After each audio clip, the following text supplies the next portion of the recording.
একজন আরবি মায়ের ছোট্ট বাচ্চা বাইতুল্লাহ জিয়ারতের পরে সে দুনিয়া থেকে বিদায় নিয়ে চলে গেছে। মা বলছে বদনজরের কারণে, কারণ তার ছবি তুলে ফেসবুকে আপ করা হয়েছিল এবং এটাও সোশ্যাল মাধ্যমে ভাইরাল হয়েছে, আপনারা হয়তো বা অনেকেই দেখেছেন।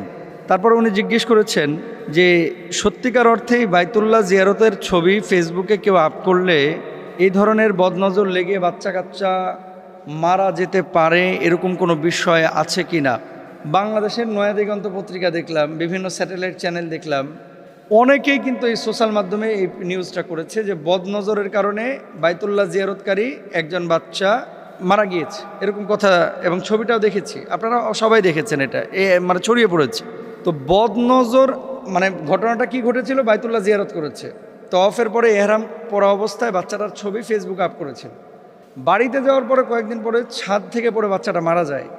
তো এখন মায়ের সন্দেহ হচ্ছে যে ফেসবুকে আমি ছবিটা আপ করার পরে আমার বাচ্চাটা ডে বাই ডে কেমন যেন পরিবর্তন হচ্ছিল, তারপরে কিন্তু তার মৃত্যু ঘটেছে। এটা সম্ভব কিনা? বদনজর এটা কিন্তু আছে হাদিসের মধ্যে। রাসূল আকরাম সাল্লাল্লাহু আলাইহি ওয়াসাল্লাম বলেছেন, তিনি কি বলছেন খেয়াল করেন, আকসারু মা ইয়ামুতু মিন উম্মতি বাদা কযাইল্লাহি ওয়া কদরিহি বিল আনফুস। আল্লাহর নির্ধারিত কদা এবং কদর মানে ভাগ্য, এরপরে আমার উম্মত সবচেয়ে বেশি মারা যাবে বদনজরের কারণে। নাউজুবিল্লাহ। আমার উম্মত সবচেয়ে বেশি মারা যাবে কি কারণে? বদনজরের কারণে। ছোট বাচ্চাদেরকে এই যে আপনারা অনেকে টিপ লাগায় দেন কপালের মধ্যে, যে যাতে করে নজর না পড়ে।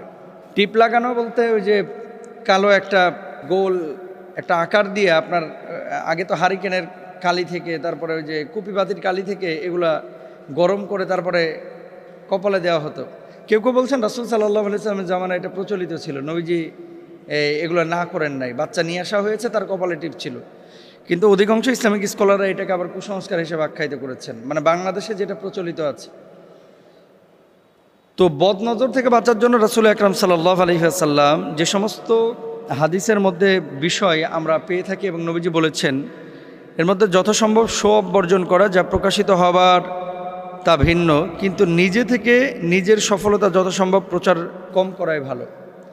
বাচ্চা কাচ্চা অনেক সময় দেখা যায় নাদোষ নদোষ, গালগুলা ফুলা ফুলা, কিছু মানুষ আপনার এই গাল টাইনা বলে কিউটের ডিব্বা, গালটারে ধরে টিপ দেয় দিয়ে বলে আরে বাবারে বাবা একটা কিউটের ডিব্বা। এগুলো কিন্তু বদনজরের প্রাথমিক স্টেপস। আপনি কি বলবেন? একটা বাচ্চা যদি সুন্দর দেখেন তাহলে আপনি বলবেন মাশা আল্লাহ।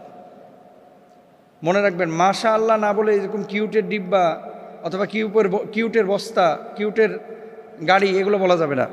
2 নম্বর, সকাল সন্ধ্যা মাসনুন যে দোয়াগুলো রয়েছে, ফজরের সালাত কিছুতে কাজা না করা, এবং মাসনুন দোয়া এবং জিকির যেগুলো হিসনুল মুসলিমের মধ্যে, হিসনুল মুসলিম গ্রন্থের মধ্যে পাওয়া যায়, এই দোয়াগুলো করে সেই সাথে বাচ্চাটার উপরে ফুৎকার করা, যাতে করে বাচ্চার ক্ষতি না হয়।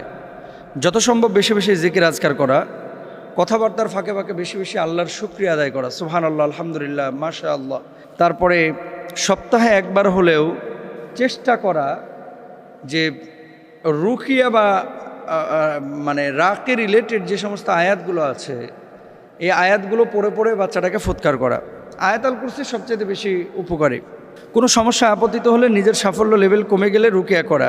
আচ্ছা, তারপরে দেখেন আল্লাহর হাবিব সাল্লাল্লাহু আলাইহি ওয়াসাল্লামের সময়ও কিন্তু এই বদনজরের ঘটনা ঘটেছে, এবং নবীজি সাল্লাল্লাহু আলাইহি ওয়াসাল্লাম স্পষ্টভাবে আমাদেরকে শিখিয়ে গিয়েছেন যে কিভাবে আমরা এর থেকে আপনার পরিত্রাণ পাবো। আল্লাহ তাআলা সূরা নাহলের 32 নম্বর আয়াতের মধ্যে কি বলছেন? আল্লাহ তোমাদেরকে জোড়া মানে তোমাদের জোড়া সৃষ্টি করেছেন এবং তোমাদের যুগল হতে তোমাদের জন্য পুত্র পুত্রাদি সৃষ্টি করেছেন, তোমাদের উত্তম জীবনোপকরণ দিয়েছেন। ওয়াজআলনাকুম শুউবান ওয়া ক্বাবাইলা লিতাআরাফু। অন্য জায়গায় আল্লাহ তাআলা বলছেন যে আল্লাহ তাআলা আমাদেরকে যে বানিয়েছেন একে অপরকে যাতে করে আমরা মানে চিনতে পারি, জানতে পারি, একে অপরের সাথে যেন আমরা পরিচয় লাভ করতে পারি। হাদিসের গ্রন্থগুলোতে বাচ্চাদের নিরাপত্তার জন্য সবচাইতে কার্যকরী যে আমলটা পেশ করা হয়েছে, সবচাইতে কার্যকরী সে আমলটা হচ্ছে একটি দোয়া। আপনাদেরকে বলছি, ওয়াইদুকুমা বিকালিমাতিল্লাহি তাম্মাতি মিন কুল্লি শাইতানিন ওয়া হাম্মাতিন ওয়া মিন কুল্লি আইনিন লাম্মাতিন। আমি আবারও বলছি দোয়াটি, ওয়াইদুকুমা বিকালিমাতিল্লাহি তাম্মাতি মিন কুল্লি শাইতানিন ওয়া হাম্মাতিন ওয়া মিন কুল্লি আইনিন লাম্মাতিন। আমি তোমাদের উভয়কে আল্লাহর কালামের আশ্রয় রাখতে চাই এবং সব ধরনের শয়তান হতে, কষ্টদায়ক বস্তু হতে এবং সব ধরনের বদ নজর থেকে। বাচ্চাদেরকে মানে সব সময় ফেসবুকে ছবি আপ করবেন না, বাচ্চাদেরকে শো আপ করবেন না।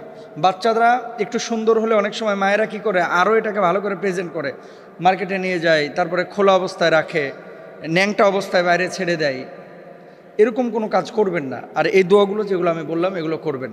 তবে এই সম্ভবত মিশরি মা, যার বাচ্চাটা মারা গিয়েছে এবং সোশ্যাল মাধ্যমে ভাইরাল হয়েছে, এই মা ধারণা করছে যে বদনজরের কারণে হয়তো বা বাচ্চাটা মারা গিয়েছে। তবে বদনজর সত্য, এটা অস্বীকার করার কোনো সুযোগ নেই।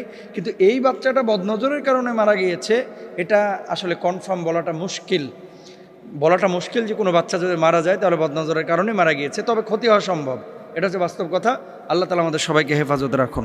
অনেক সময় বলি, হুজুর এত পাপ করেছি, আল্লাহ কি আমাকে মাফ করবে? সারা রাত সারা দিন আমি পাপের মধ্যে ডুবেছিলাম। আপনি বলছেন এত পাপ করেছি, আল্লাহ আমাকে মাফ করবে কিনা? আর আল্লাহ বলছেন কি, লা তাকনাতু মির রহমাতিল্লাহ, আল্লাহর রহমত থেকে নিরাশ হইস না, আল্লাহর রহম থেকে নিরাশ হয়েও না। আল্লাহ সুবহানাহু ওয়া তাআলা স্পষ্টভাবে বলেছেন, আমার রহম থেকে নিরাশ হয়েও না। আল্লাহর কাছে বলেন, রাতের অন্ধকারে আল্লাহ 20 বছর পাপ করেছি, আল্লাহ 30 বছর পাপ করেছি, এবার একটু কান্না করেন। কান্না করে চোখের পানিটা ছেড়ে দেন। ডাকার মতো যদি ডাকতে পারেন, দেখেন একজন হিন্দু 60 বছর সে কুফুরির সাথে জড়িত ছিল, 61তম বছরে সে ঈমান আনার কারণে 60 বছরের গুনাহ যদি আল্লাহ মাফ করে দিতে পারে একটা হিন্দুর, একটা খ্রিস্টানের, আপনি একজন ঈমানদার, আপনি পাপ করেছেন, আল্লাহর পথে ছিলেন, ঈমান এনেছিলেন, কিন্তু শয়তানের ওয়াসওয়াসায় পাপ করে ফেলেছিলেন, ওকে যদি আল্লাহ মাফ করতে পারে, আল্লাহর কাছে আপনি চান, বলার মতো বলেন, ডাকার মতো ডাকেন, আমার আল্লাহ সুবহানাহু ওয়া তাআলা আপনাকে ক্ষমা করে দেবেন। এক ফোঁটা চোখের পানি যখন মুমিন ছেড়ে দেয় আল্লাহর ভয়ে, চোখ বেয়ে গাল স্পর্শ করার পূর্বেই আমার আল্লাহ সুবহানাহু ওয়া তাআলা ওই বান্দার গুনাহ মাফ করে দেন। সুবহানাল্লাহ। আসুন আল্লাহর কাছে ক্ষমা চাই, আল্লাহ মাফ করবেন ইনশাআল্লাহ। আল্লাহ গাফফার, আল্লাহ সাত্তার, আল্লাহ রহমান, আল্লাহ রহিম, আল্লাহ ক্ষমাশীল। আল্লাহ সুবহানাহু ওয়া তাআলার ক্ষমা সর্বাগ্যে। আল্লাহ সুবহানাহু ওয়া তাআলার রাগ কখনোই ক্ষমার উপরে প্রাধান্য পায় না, বরং ক্ষমাটাই প্রাধান্য পায়।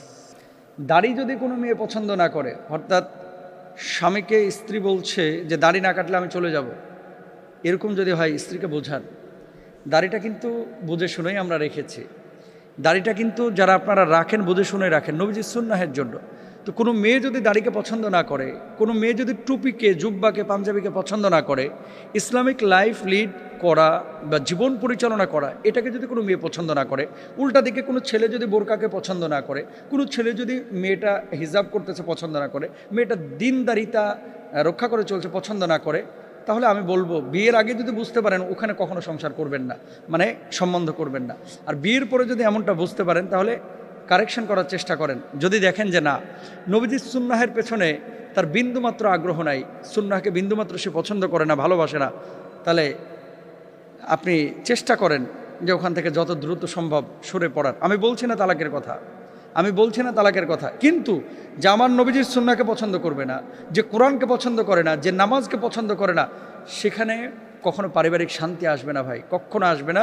যদি ইসলাম ফলো করে, দিন ফলো করে, যদি ঈমান তার ভিতরে থাকে। আমাদের প্রত্যেকের উচিত দাড়িটাকে পছন্দ করা, পাঞ্জাবিকে পছন্দ করা, বোরকাকে পছন্দ করা। যা আমার নবী পছন্দ করেছে আমি তা পছন্দ করব, যা আমার নবী পছন্দ করে নাই আমি তা পছন্দ করব না, যা আমার আল্লাহ পছন্দ করেছে আমি তা পছন্দ করব। স্বামী নামাজ পড়ে না 20 বছর ধরে, আমি বলবো যে স্বামী চেঞ্জ করেন।